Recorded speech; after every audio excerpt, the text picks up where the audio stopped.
NDA కూటమిలోనే కీలక పాత్ర పోషించే కార్యక్రమాన్ని మరి ముఖ్యమంత్రి చంద్రబాబు నాయుడు గారికి అవకాశం కల్పించినటువంటి ఈ రాష్ట్ర ప్రజలందరికీ కూడా ముందుగా నేను ధన్యవాదాలు తెలియజేస్తా ఉన్నాను. మరి ఈరోజు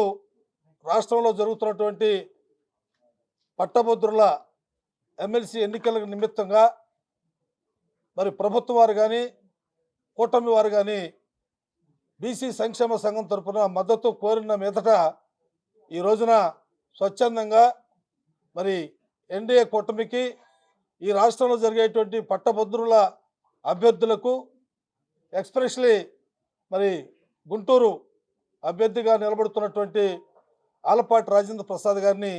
అత్యధికమైనటువంటి మెజార్టీతో గెలిపించాలని, మొట్టమొదటిగా తొలి ఓటుని